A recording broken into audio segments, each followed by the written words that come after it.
Listen up, presented by Dempsey's and Sportsland. Ryan, on this Friday morning, the 15th of April, 2022. I'm reading about 41 degrees outside, not in my house. I know I have this jacket on, but it's now 41 degrees on this Jackie Robinson day. Just very quickly, before we get into UConn basketball, please, everyone, please do not forget about Jackie Robinson, everything that he meant to baseball and everything that he meant, really, Ryan, to all sports around the world. As Major League Baseball will gear up tonight, the umpires, the players, everybody around baseball tonight will have the number 42 on their back.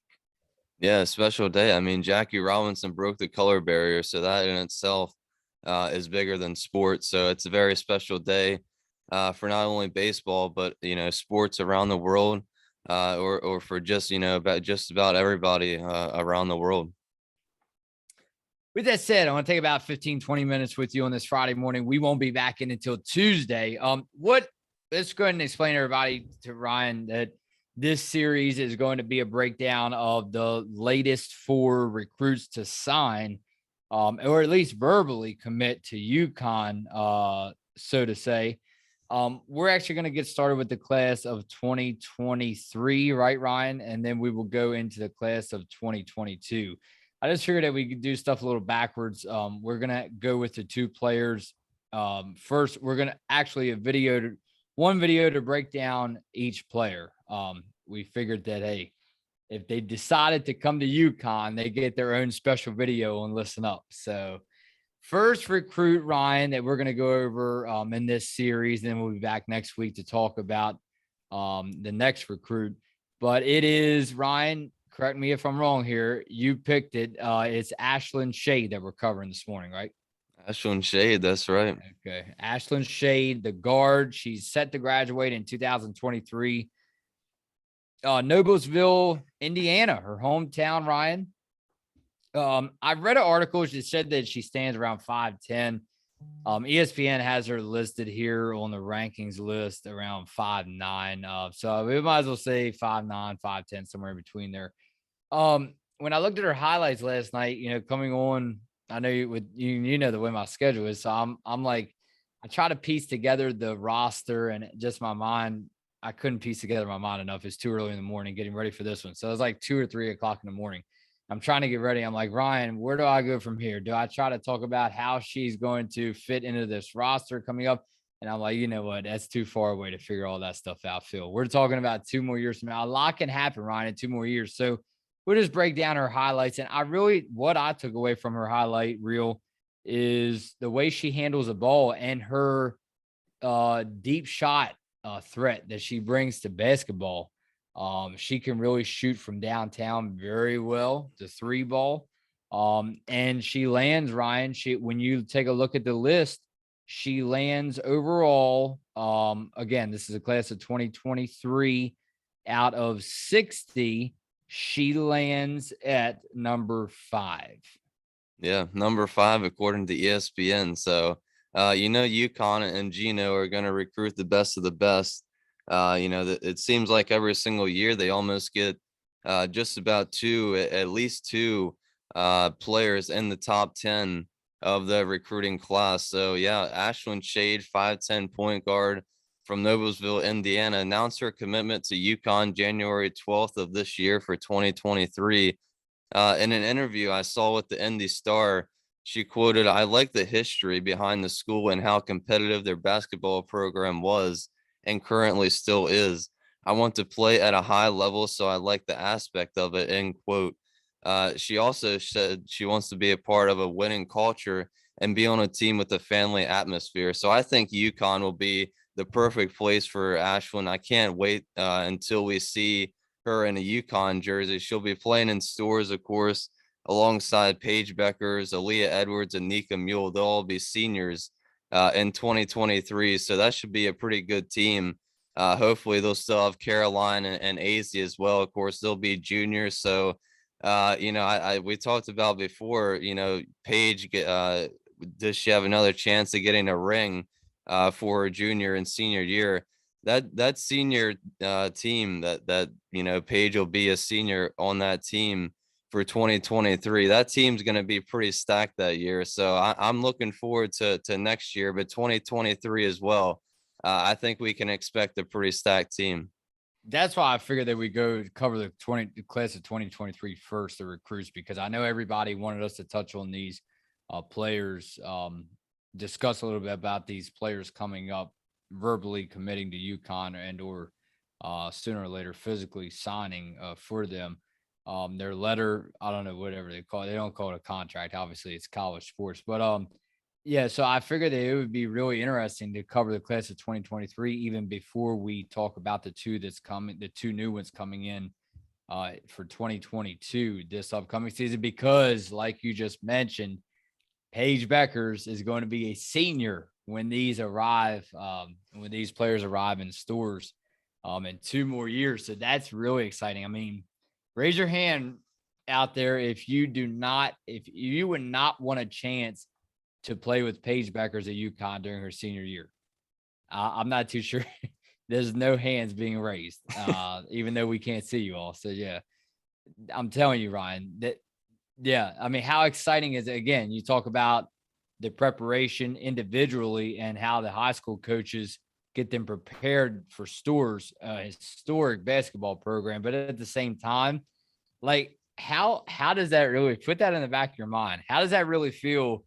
Does it add any more nervousness to you, or bigger shoes to fill, or expectations even higher? I mean, for goodness sakes, you're playing alongside Paige Beckers during her senior year. Yeah, I mean, I think definitely when she gets there, Ashlyn and any other recruit, I think they'll be nervous, and there's always high expectations when you come to play basketball at UConn for Gino and company. So, but I mean, she's still a junior in high school this year, so it's pretty incredible how early they recruit these players out of high school to come play for their teams. But you know, I'm sure it's a special moment. I'm sure it takes a while for these players to get accustomed to the culture and the atmosphere down there at UConn. But you know, that's why we've seen in the past years, these past couple of years, a couple of players transfer because you know it's pretty tough to play at UConn when you're a freshman. You have to be the best of the best. You have to be at the top of your game because UConn, you know, they recruit the best of the best. So if Gino doesn't like what he sees right out of the gates, you're probably only going to play about 10 to 15 minutes. And we've seen these past couple years, Saylor transferred. We saw Mir McLean. She's transferring to Virginia, I believe, this year. Piath Gabriel is transferring as well. So we've seen a couple players leave UConn, but you know that's why we have some more players coming in for these next couple years. And with Piath Gabriel, I mean, it wasn't a total shock to me. I mean, she did get some playing time there. I don't know, for some reason, if it's actually like a bigger player that's contributing a lot, it's actually more of a shock. But again, as we saw Saylor Poffenbarger right out of Middletown, Maryland, right in our backyard, right? I mean, she committed there, but then she entered the transfer portal. With that said, I mean, I guess you can admit like it's a little bit of a shock, but at the same time, you know, if you're already not a big name with this program and not contributing big time, I don't see where it's a huge surprise to say. Yeah, and the academic, you know, is something to, you know, we don't really hear a lot about the Yeah, yeah. academic side. We only hear about the basketball side. So you never really know what could be going on with the Yeah. actual player on that side of things. But getting back to Ashlyn for a little bit, her junior year, of course, this is her junior year at Noblesville High School.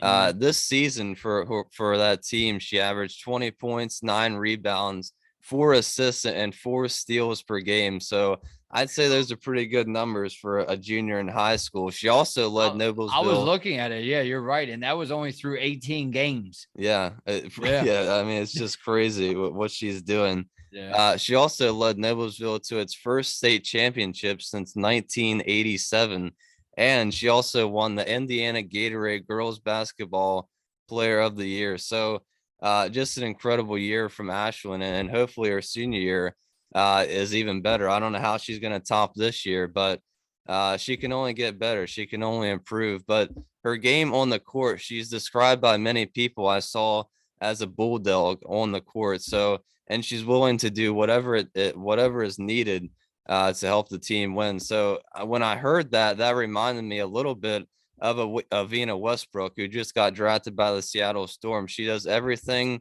that is needed to help the team win. And we saw last year with Avina, she came off the bench, she started, and it seemed like she could just contributed to every stat in the box score to help the team win.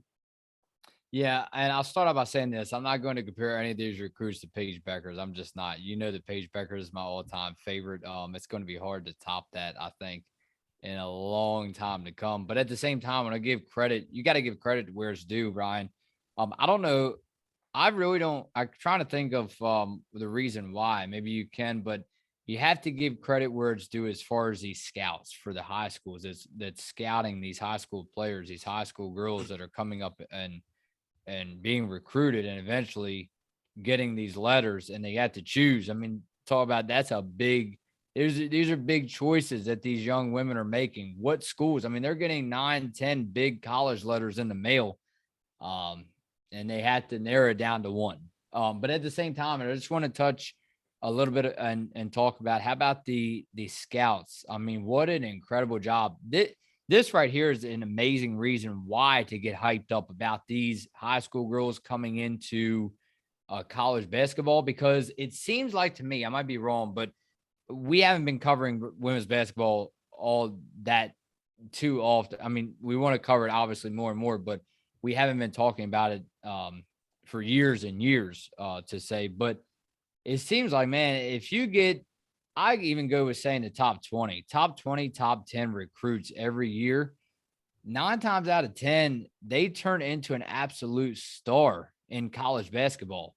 And, you know, it's not like, to me, I don't know why, but I don't want to compare it to men's sports or obviously like baseball, football. It's a totally different sport. It's basketball, but at the same Right. time, it's like, you know, you're getting the NFL draft. It's so hard, man. I mean, even some of the top 10 players that go in the draft, they're just what, 4 or 5 years, you don't hear anything out of them. It's just so hard in the NFL, Major League Baseball. These guys spend 10 years in the minors, Ryan, before they even have a chance to get up to the major leagues.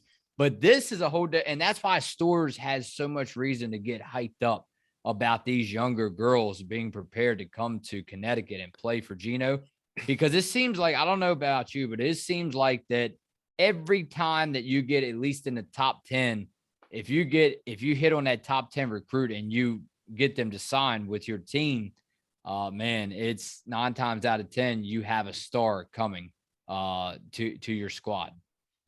Yeah, and it's not easy at any level for any sport to make it to that top level and to be recognized nationwide or even worldwide as a, a star athlete. It's hard enough to make it to any professional level for any sport, but it's even hard enough to begin with to make it to college and get a scholarship offer for a top level D1 team. But that only adds to the level of expectation for these players coming in, especially when you get on that top 10, top 20 range as a player. Yeah. There's already so many expectations from the coaches, from the fans.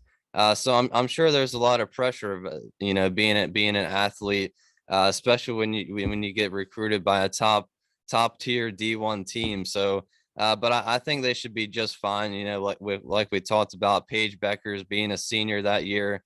AZ and Caroline will be juniors still, hopefully all on the team. So there's a lot of leadership on youth on that UConn team. So and especially with Gino, he'll be in his 40th year by that time. So I think these girls would be just fine coming to UConn. Yeah, I mean, I'm with you. To wrap it up, as far as to end this episode before we get into the comments and head out, I'm with you. I mean, you made a great comparison there, kind of like Avina Westbrook. Ashlyn Shade. She can really do it all. I mean, again, it's hard to predict when these players are still they're not even in their senior year yet of high school. But I can't wait to see what she brings to the table when she arrives in Stores rather. And we understand we're a little bit late coming on with these recruits signing. Ryan, it looks like that Ashlyn made her announcement on Twitter January 12th of January this year. 12th. Yeah. So, and that was 7:59 in the morning. She's an early riser like us. We're trying to get there. We're trying to be an early risers. We're so used to it. Remember, we was covering all them games so late at night. So now we're trying to get on early in the morning, get it knocked out and get out. But yeah, so anyway, so congratulations again to Ashlyn Shade. Ashlyn, we can't wait to see you in stores alongside Paige Beckers and company. Ryan, I guess if you're ready, we will get into the latest comments from the latest video. We cannot thank you all enough for coming through. 3 UConn Huskies selected in the WNBA draft. And boy, did our viewers show up, Ryan. Yeah, they did. We really do appreciate you all, and appreciate you all commenting. And let's dive into these comments. Here we go. So starting out, here is a person I haven't seen in a while, and we're glad that she came back to see us again. Jamie Centrella, hello from Maryland. Avina made out in the draft. She is from Oregon and gets the team up with great players like Bird, Stewie, Clark on Seattle. She is going to be a solid WNBA player who may not be a star, but will help a team win a championship. There is another league called Athletes Unlimited here in the States, helping keep the talent here in America. Yeah, I agree with that completely. I think Avina, she might not be a star right out of the gates and start for the Storm right away, but I think she'll definitely get some minutes off the bench in her first year. And like we've already talked about, she's going to do everything that's needed from the coaches and the players to help the team win. She's a team-oriented player, so she's going to do whatever it takes to help her team win. And I think the Storm have the roster to be in that championship spot in the WNBA finals. So it should be a fun, exciting season, and I'm definitely excited to see what all 3 UConn players can do in the WNBA. Going over to Nick Hamill Porter, a quick one. Happy birthday, Ryan. Keep up the good work, guys. Yeah, thank you. Appreciate it. Going on to Michael Lawson, Ryan. Michael Lawson, a regular on this podcast. He goes, this draft is a very heavy draft. The WNBA teams are looking for size, and this draft was very heavy in size. Comment if Paige stay a 5th year, they can run the table with the recruits they have coming in.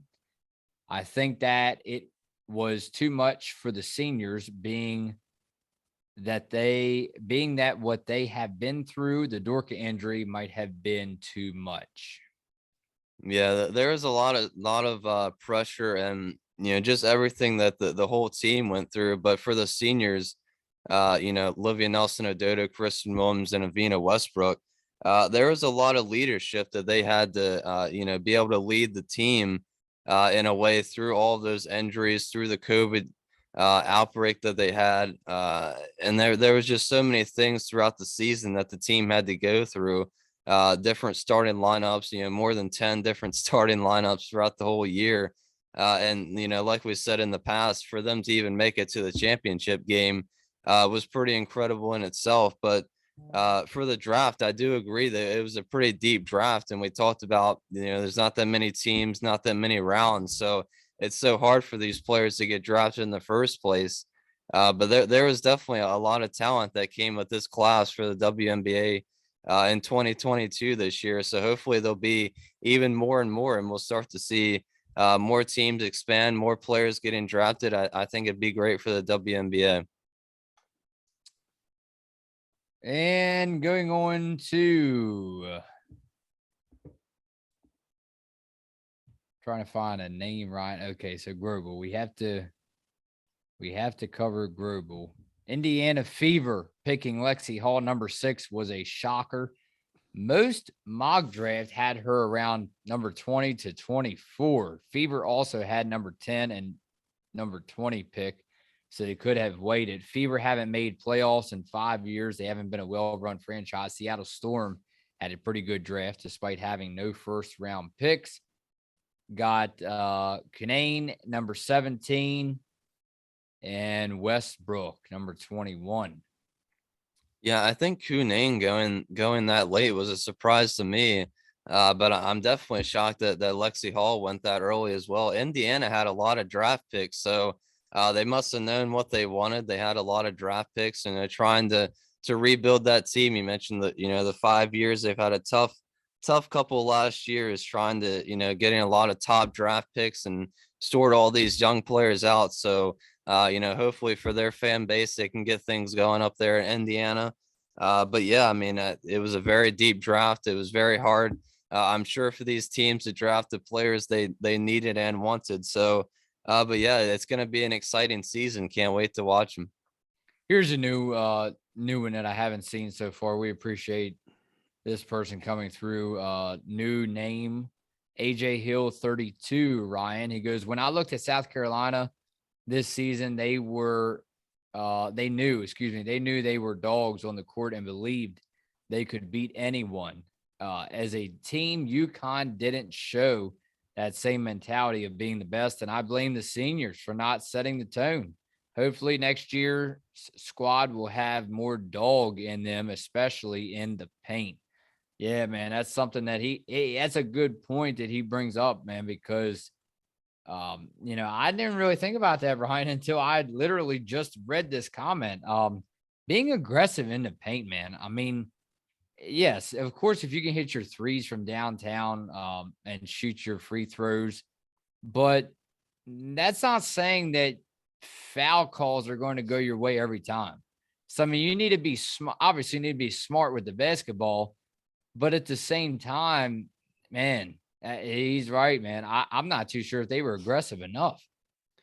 Yeah, I mean, it's almost like, the way that I put it, you need to make the ref, you need to put the referee in the position to make a call or to not make a call. And eventually, if you drive the ball enough times, they're going to make a call, and you're going to get a couple free throws. But for South Carolina, they had a lot of motivation going into this year. The 2020, the tournament got canceled last year in 2021. They felt like they should have won. They were a missed layup and put back away from going to the championship game and possibly winning it all that year. So they had a ton of motivation. They wanted revenge on a lot of these teams, and they definitely got it this year, being number one all season long atop the AP poll. So yeah, they just had that mentality all season long that they were going to do it. And Dawn Staley and Aaliyah Boston and company did it. Well, how about Dawn Staley? I think earlier this week she had put it like South Carolina almost won the title before they didn't. I mean, it's just very, very few times in sports do you almost feel like that you have that championship already won before the game even starts. Yeah, I mean, they only lost 2 games all season. And I think it was an important loss that they lost to Kentucky in the SEC tournament, because I think that showed them, no matter if you have the lead, any team can come out of nowhere and beat you. So I think that was really important for them going into that tournament, to just give them a little wake up call with them being number one all season long, only their second loss. It can happen at any given moment. So I think that loss to Kentucky gave him a wake up call, and got him even more ready and and fired up for that tournament. Last one, JH, and shout out to JH here. Hey, if you hear us, I love your little icon. By the way, Ryan, if you get a chance to look at that, it's a Halloween pumpkin, but it's black and green. I like that color, man. I had to go to Party City or somewhere and try to find one of them for Halloween coming up in October. And boy, you can bet, JH, I can't wait until October rolls around, because guess what? The leaves start to change colors, and Ryan, it gets cooler outside. Baseball, Major League Baseball playoffs. But hey, the greatest thing, UConn basketball is back. Yeah, that's right. Can't wait for that. Ryan, JH goes, I wish those ladies luck in the WNBA. You guys are very kind to them for their UConn careers. I wish they all had shown up for the championship game. Olivia Nelson-Dodota did her job and kept Boston to 11 points. Where was the rest of the team? AZ and Kristen not scoring hurt the hell out of us. Great opportunity missed, but even when we had Tarasi 1 year, they didn't get to the championship. She made up for it with 3 in a row after. I hope we can come back with a vengeance. Go Huskies.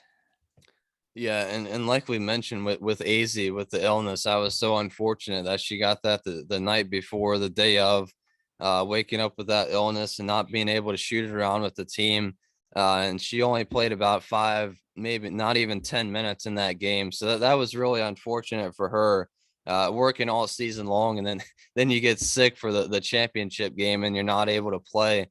But yeah, it was definitely really disappointing for Kristen Williams for her not to kind of show up in that championship game, being a senior, working, for 4 years for UConn, and finally getting to the championship game and not having the best of game was really disappointing to see.